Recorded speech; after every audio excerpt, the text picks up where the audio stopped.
Today, I want to break down exactly how we teach a new behaviour to save you guys time and get results quicker.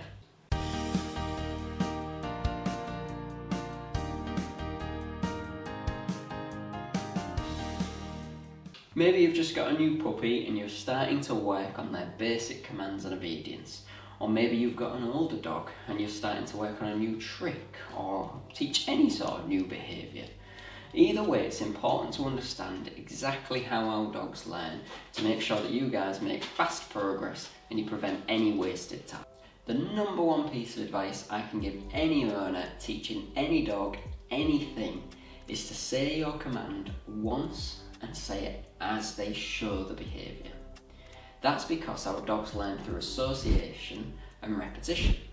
And again, the way in which we teach our dogs through this association is really important to their development and how fast you can progress and teach them something new. So what do I mean by this? Well, so many times when somebody's teaching their dog something, so let's say it's a new puppy and someone's trying to get them to lay down and put their belly on the floor, I'll often see owners saying, down, down, lay down, why won't you lay down? And they'll be trying to guide their pup, which is great, but they'll be repeating the command over and over and over. And like me now, I'm saying so many words all the time, your puppy doesn't really distinguish what is associated with that belly going onto the floor. You're much better off training in almost complete silence until they show that desired response. So when their belly hits the ground, we say down or lay down, whatever you prefer, and then it's followed by a nice positive treat.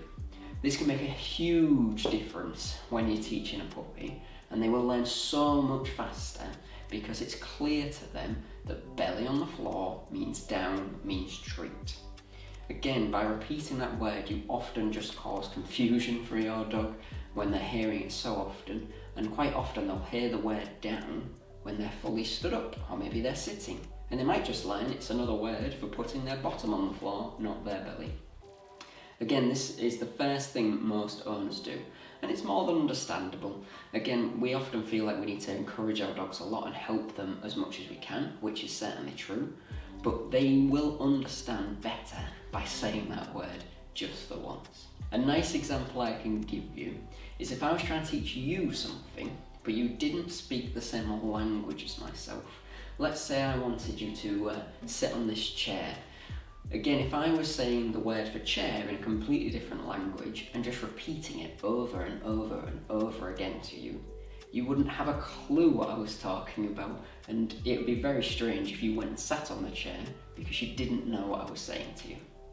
If instead I waited until you happened to sit on this chair and then I said that word to you, tomorrow when we saw you again and I said the word for chair in that different language, you would almost certainly go straight to here because you'd make that association that last time he said this was that word. Again, that's how our dogs learn. They don't speak the language you are using. They learn through association, so it's important that you understand that and use it to your advantage. Let's try a little exercise now, and we'll use this as a nice example on how our dogs are learning. Now, this may seem like a bit of a strange example, but I'm going to teach Suki to sit on this cushion down here. Now, I've never asked her to sit on this cushion in particular. In fact, I don't think she's ever seen this cushion before in her life. But all we're going to do is we're going to teach her a word for sitting on that cushion specifically. So not her bed, not the sofa, not jumping up onto an object. Those are behaviours that she already knows. But I'm going to teach her the word for this specific item. So we're only going to do this by saying our word once. I'm going to guide her onto it. I'm going to say it as she does it so that she makes that connection that bum on this cushion is the word cushion. She'll make that connection. So we're going to repeat this and repeat this and repeat this, and if she is doing well, hopefully after a bit of practice, we can just give our command and she will understand she has to go and sit on the cushion. So let's get started. Yes, cushion. So as you will see, we're going to guide Suki towards the area in which I want her to go, but we're only going to say that specific command once she makes contact with the cushion itself.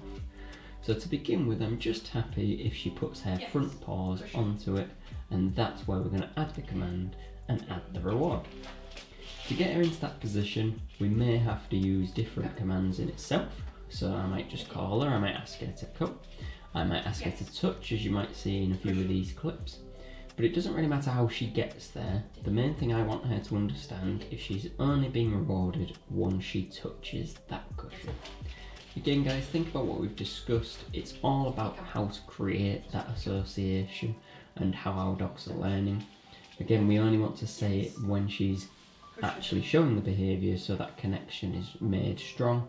And again, the repetition of this over and over and over will eventually lead to Suki understanding what cushion means and then how she gets that treat.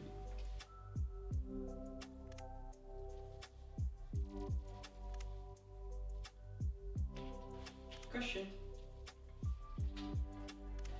So you may notice when watching some of these clips that Suki doesn't always get it right immediately. She often stands and ponders what we're looking for. But that's good, it shows that she's thinking and she's trying to understand what it is she has to do to get that treat. Just remember, your dogs don't have a clue what you're trying to do when you first teach them a new behaviour, so patience is key and take your time. Suki, you ready? Shall we try it? Thank you. Cushion. Cushion. Yes, good girl. So there we go guys, this is the first time I've asked Suki to show the behaviour without guiding her onto the cushion in the first place. As you can see, she didn't get it immediately, and I also still needed to use a little bit of a hand gesture, but you can see she's making progress. There was a big thought process and then she leapt forward onto that cushion. So make sure you capture these moments where they get success with a nice big tasty treat and a big fuss and a cuddle.